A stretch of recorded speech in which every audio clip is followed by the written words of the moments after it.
Ahora en el programa voy a conversar con una persona muy interesante, se llama Diana Lenton. Diana es antropóloga y en particular quiero leer un par de cosas antes de hacerle la primera pregunta. Es integrante de la Red de Investigaciones en Genocidio, un espacio interdisciplinario de investigación académica y de transferencia a la sociedad integrada por antropólogos, sociólogos, historiadores, educadores y comunicadores que trabajan por el esclarecimiento de las modalidades históricas de relación entre el Estado y los pueblos originarios.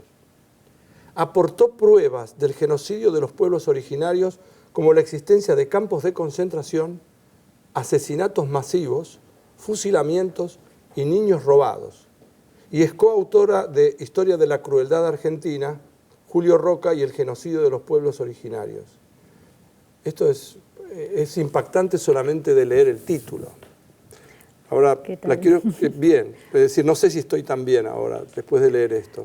Bueno, buenos días. Buen día. ¿Qué tal? Gracias por la invitación. No, al contrario. Cuénteme un poquito, porque para usted su estómago debe estar dado vuelta todo el tiempo. Sí, la verdad que son temas que nos conmueven, todos los que formamos parte de este equipo y otros equipos que están trabajando en la Universidad de Buenos Aires, sobre todo en el CONICET, en otras universidades nacionales, quiero decir, no somos los únicos.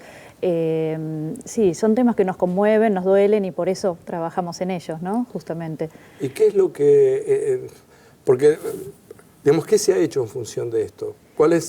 ¿Quién es el que se hace responsable? ¿Cuál es la relación hoy entre los pueblos originarios y el Estado? Bueno, justamente nosotros empezamos a trabajar sobre este tema ante la consulta o la discusión pública acerca de si la palabra genocidio, el concepto de genocidio podía aplicarse a la política indígena o indigenista de los estados actuales, ¿no? Y nosotros lo que hicimos fue, como dijiste, justamente empezar a buscar las pruebas, porque no es que las pruebas no existan o que sean muy difíciles de encontrar. En los mismos archivos nacionales, donde se ha ido a buscar la documentación para generar próceres y historias oficiales, en las mismas cajas, en los mismos espacios, está la documentación del genocidio. Lo que pasa es que, bueno, no se han mostrado, ¿no? La historia oficial. Claro, la historia oficial no mostró estas cosas, pero están ahí, disponibles, están en los archivos. Entonces, por ejemplo, lo que vos mencionabas acerca de los campos de concentración. Nosotros hicimos la diferencia, bueno, sobre todo algunos investigadores del equipo nuestro que se han dedicado más a ciertos campos, por ejemplo, el campo de Martín García, el campo de Balcheta en Río Negro, distintos lugares donde se localizó, por ejemplo, prisioneros de la campaña del desierto en Pampa y Patagonia. Se trajeron, digamos, miles de personas prisioneras a Martín García, por ejemplo, que ya funcionaba como lazareto. Campo de concentración no significa campo de exterminio. Nosotros un poco con lo que luchamos a veces es con el modelo de interpretación del genocidio histórico que viene muy armado en función del modelo Auschwitz, ¿no? Del modelo del nazismo. Martín García no es Auschwitz, es un campo de concentración, propiamente dicho. Es decir, que se concentraba a los prisioneros para repartirlos como mano de obra gratuita, porque se convierte a los prisioneros de las campañas militares contra los indígenas a fines del siglo XIX en mano de obra gratuita para las industrias emergentes que eran el algodón a principios del siglo XX, el azúcar a fines del siglo XIX, y se reparten, ¿no? Entonces lo que hay son la documentación, tenemos de los archivos que están en los archivos de la Armada, porque Martín García pertenecía a la Armada, con las cartas de la gente que pide 200 familias para trabajar en un ingenio, o si no, que pide un chinito y una chinita para el trabajo doméstico, ¿no? Ese fue el reparto, es decir, la separación de las familias para ser distribuidas como mano de obra gratuita. En Balcheta, por ahí lo que tenemos es una historia distinta, es un momento de gran concentración de tribus enteras, de tribus que se llamaban tribus en ese momento, no es, digamos, antropológicamente no es un concepto adecuado, pero en ese momento se llaman tribus, y que estaban un poco más al sur, ya no son las que van a Martín García, sino que van a Balcheta, ¿no? Que hoy es una localidad a orillas del Río Negro. Y en este lugar hubo una concentración durante 10 años y luego desaparece Balcheta. Y hoy en día no tenemos ni la marca de dónde estuvo, sabemos más o menos dónde estaba ese campo, estaba al lado de un regimiento, pero no ha quedado nada. Es decir, que hay también un sistema, digamos, de silencio y de invisibilización de estas historias que pasaron. Que lo que hacemos entonces los antropólogos, los historiadores, también que se trabaja hoy mucho con la historia oral, que antes era como menos apreciada y hoy en día como método está siendo reivindicado, es recoger las historias, las memorias que todavía hoy quedan, porque no pasó tanto tiempo. Entonces, tenemos personas a las que su abuela les contó lo que vivió durante las campañas del desierto. Y si vamos a la región del Chaco, Formosa, esas campañas duraron hasta prácticamente 1950. Entonces, tenemos personas que lo han vivido. Entonces, lo que hay que hacer simplemente a veces es escuchar a la gente, ¿no? Y lo que hacemos los antropólogos, que digamos nos especializamos, es en realizar investigaciones cara a cara. Digamos, nuestra especificidad dentro de las ciencias sociales es la investigación cara a cara, lo que es el método etnográfico, que implica observar, escuchar y tratar de descubrir justamente estos sentidos que no son los oficiales, ¿no? Que muchas veces son las contramemorias, ¿no? Y que simplemente la gente estaba esperando. Muchas veces nos dicen, nunca nadie nos vino a preguntar esto, ¿no? Entonces, no es que estas historias haya que ir a buscarlas, no sé, a una catacumba perdida, sino que están ahí, simplemente que la gente no le preguntaba, no se sentía habilitada muchas veces para expresarse. Y esto tiene que ver justamente con este modelo del genocidio, ¿no?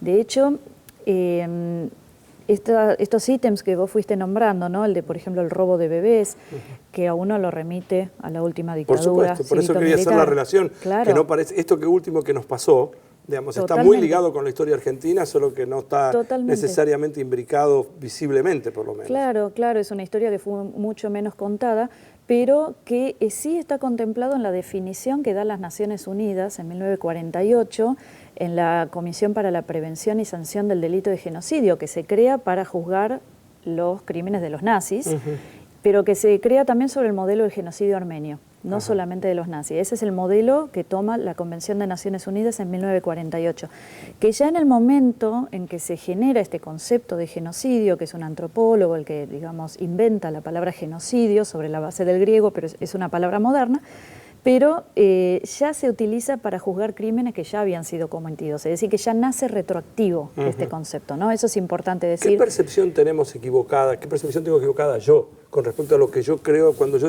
escucho la palabra genocidio, me imagino inexorablemente, no puedo no remitirme a lo que pasó en Alemania. De hecho, mi madre y toda su familia, bueno, toda su familia eran nada más que 4, la madre, el padre y los 2 hermanos, hermano y hermana, escapándose de la guerra y se salvaron. Entonces, todo el resto murió allí. Entonces, para mí, genocidio está inmediatamente ligado a eso. Pero a lo mejor estoy haciendo una extrapolación equivocada, una lectura equivocada, ¿no? No, la historia que nosotros recogimos tiene que ver también con algo muy similar. Es decir, la gente, por ejemplo, campañas militares, lo que se conoce como campaña del desierto, que es Roca y 1878-79, que en realidad fue mucho más larga. Es decir, en 1879 es como que se inaugura la campaña, se corta la cinta, decimos nosotros, ¿no? De la campaña del desierto, es cuando Roca llega a la orilla del Río Negro, pero faltaba todo el resto. ¿Él escribió, vamos a eliminar hasta el último indígena? No, Roca explícitamente no, pero sí los mandos intermedios. Hay muchísima documentación de mandos intermedios que sí hablan, la palabra que se utilizaba era exterminio. Y sí se habla de ir a buscar al último indio a su guarida para exterminarlo. No vamos a encontrar o no hemos encontrado un documento donde el Estado diga tenemos el proyecto de exterminar a todos. Claro. Pero sí hay documentos individualizados hablando del cacique fulano y mengano y sí acerca de la metodología. Y algo que caracteriza y que está justamente lo que te comentaba de esta definición de 1948, que incluye el robo de bebés, por ejemplo, aunque no se los mate, porque tiene que ver con la memoria. Es decir, los pueblos para sobrevivir necesitan la memoria, ¿no? Pero entre las cuestiones que se cuentan, digamos, para que una política sea conocida como genocidio, está el hecho de someter a la población civil, a la población, digamos, aunque no sea un campo de batalla con 2 ejércitos enfrentados, que eso no lo vamos a encontrar en nuestra historia de lucha contra los indígenas, sino que hay poblaciones, familias, ¿no? Y lo que hace el ejército de Roca cuando va a la Pampa y la Patagonia es atacar a las familias, ¿no? Muchas veces están las memorias de Fotheringham, en las memorias del comandante Prado, lo que ellos hacían era, sabían que los indios de guerra, como los llamaban, estaban por determinado lugar, pero que la toldería, como llamaban, estaba en otro lugar. Iban a atacar la toldería, se apropiaban de los chicos, sobre todo de las mujeres, de los viejos, a los que no mataban, quemaban la toldería, mataban los animales, porque quemaban los sembrados, Y entonces esa era la mecánica, y eso sí está explícitamente dicho, ¿no? Para agarrar a Pinsent tenemos que apropiarnos de sus mujeres e hijos, porque si no, no lo vamos a agarrar. O sea, había una estrategia detrás. Sí, sí, una estrategia, pero que era especialmente dirigida contra la población civil. Y esta es la población que va a Martín García, a Balchet, a Junín de los Andes, y que es repartida también en las estancias. En Mendoza, por ejemplo, hay investigaciones que demuestran que investigaciones actuales que demuestran que, por ejemplo, población del norte de Neuquén, los que eran conocidos como pehuenches, son separados en Neuquén las familias y se mandan los chicos solos, cargamentos de chicos solos que los subían a un tren para trabajar en lo que era el desarrollo de la industria del vino, donde había además oficiales militares que tenían su chacra en la zona de Malargüe, que estaban desarrollando, ellos tenían su quinta y entonces tenían toda la facilidad y era mano de obra indígena e infantil. ¿Sí?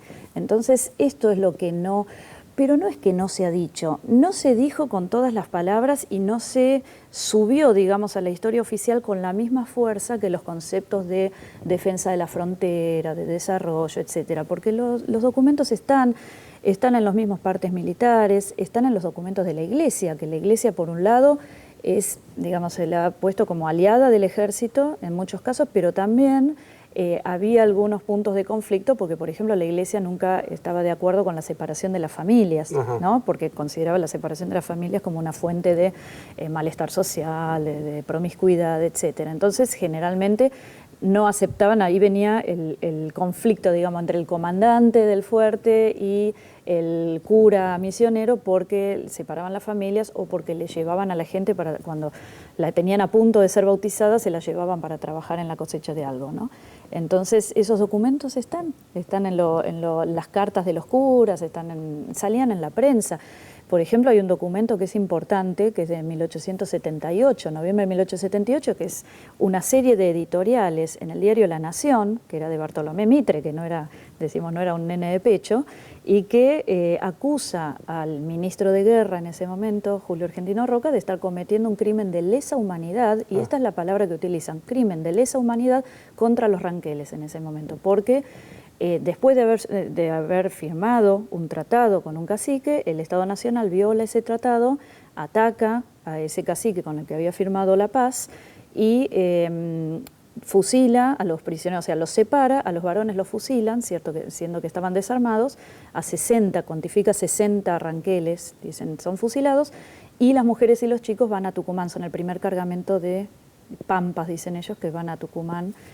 Y aquí también se produce otra cosa, que, por ejemplo, nosotros encontramos documentos de ranqueles, chaciches, pehuenches, puelches, las distintas identidades locales que componen, que hoy se llaman mapuches todos, pero que tenían identidades menores, digamos, que componían este pueblo, llegaban a los campos como Martín García y salían como pampas.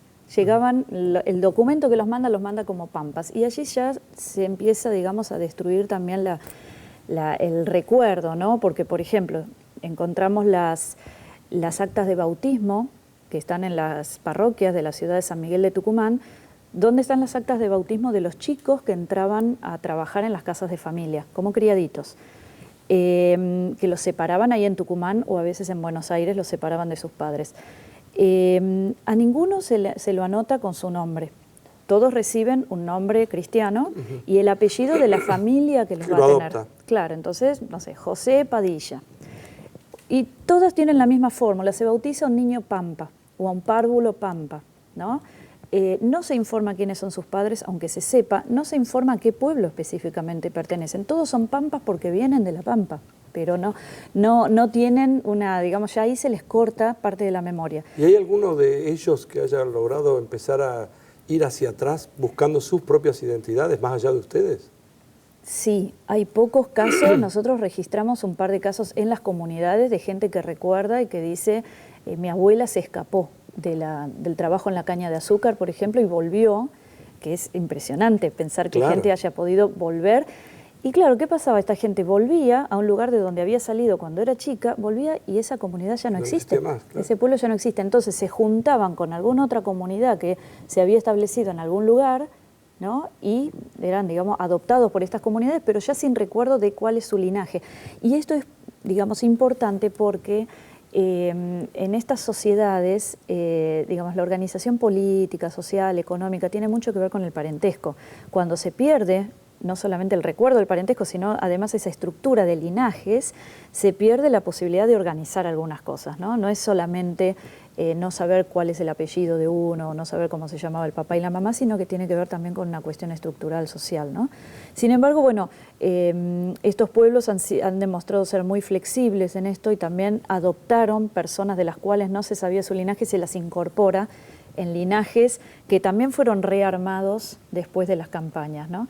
Y lo que yo quería decir es que en estos casos en Tucumán, por ejemplo, lo que hemos notado es que hay un rango de edad muy marcado, donde los chicos tienen no menos de 3 años de edad y no más de 8 o 9 años de edad, y son muchísimos, son cientos y cientos de actas de bautismo. Entonces ahí uno puede proyectar y saber cuánta gente es la que se sacó del territorio y cuánta gente estaba siendo repartida como prisionera. Este rango de edad tiene que ver con que chicos más chiquitos no sirven para el trabajo doméstico y más grandes pueden ser peligrosos, ¿no? Un chico, además, en estas sociedades, digamos, un chico de 10, 12 años es casi un adulto, es un guerrero. Ninguna casa de familia quería tener un chico tan grande, sino que los tomaban de chiquitos para que se fueran acostumbrando y no fueran peligrosos. Y estos eran bautizados. Los que iban a trabajar al cañaveral, nosotros no encontramos actas de bautismo, y sí lo que encontramos son los comentarios de la prensa, ¿no?, que comentaba todo el tiempo estas cosas. Y, por ejemplo, la prensa en Tucumán publica: esta provincia cualquier día se va a convertir en Chaco, ¿no? Salían esos comentarios diciendo: nos estamos llenando de indios, y además enseguida empiezan a venir también de ir hacia Tucumán las mismas partidas con la misma mecánica de indígenas tomados en Chaco, porque en 1884 Víctor Ica inicia la campaña militar en Chaco. El tema es que los chaqueños se escapaban más, supongo que porque estaban más cerca, se les escapaban más que los pampas, y este también es un motivo de comentario. Y el diario La Nación en Buenos Aires, por ejemplo, levantaba las notas de los diarios de Tucumán, comentando acerca de la gran cantidad de indígenas escapados y si eran un peligro para la población, o que si estaban muertos de hambre, que podían ser capaces de hacer, o sea, se convierten en el peligro, ¿no? Y lo que sí aparece también en los diarios, unos pocos años después, es el comentario de: ¿dónde están los indígenas que trajo? Los indios, dicen, ¿dónde están los indios que trajo el general Roca a trabajar en los ingenios? Porque no queda ni uno. Y ese es el comentario, que no queda ni uno porque la viruela, el hambre, el hecho de que no los cuidaron, porque era mano de obra gratuita que se renovaba y no hubo, digamos, cuidado con eso. Entonces se empieza a manifestar como un fracaso de la política oficial, pero además con una crítica social importante.